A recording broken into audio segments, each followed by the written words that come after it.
just a week ago, Glentoran had dominated the Blues, because here was the ultimate in role reversals. McCulloch's dipping shot was the first of many chances. Last Saturday, Linfield's opportunities were the exception rather than the rule. Was Billy Johnson playing for a draw this time? Well, whatever his intentions, they must have been upset when Jim Cleary badly damaged his groin after 9 minutes. The former international couldn't do very much after that. And for a while, the Glens defence decided to become spectators too. Well, Cleary and Jemison are, of course, a potent double act for Glentoran, and here mention of Alan Dornan's display must be made. Superb at left back.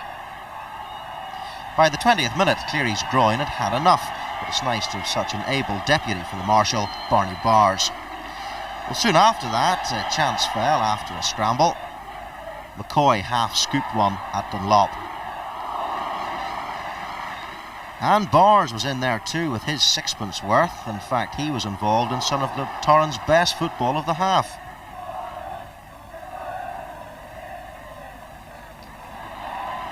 Bars to McCartney, and an important tackle by Mooney. And if Bars was tired after Friday's game against Linfield Swifts, he hit it well. What a header.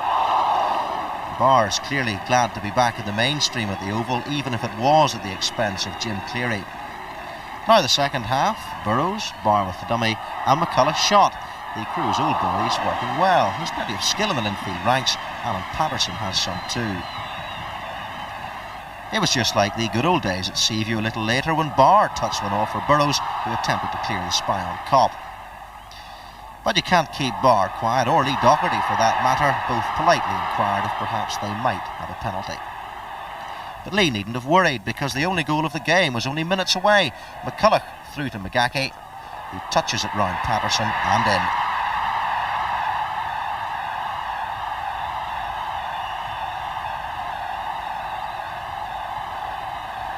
It was the McGackie of old. He's had trouble finding the confidence of days past, but that will help him considerably, and it won't do the Blues much harm either. A Jemison free, Caskey header and Dunlop save followed.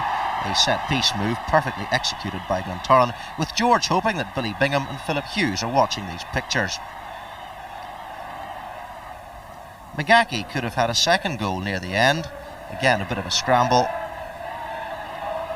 And there's the big striker, with two chances indeed. And there's more. McDermott this time. Yes, a world of difference from last week's game, and a deserving trio of points for the Blues.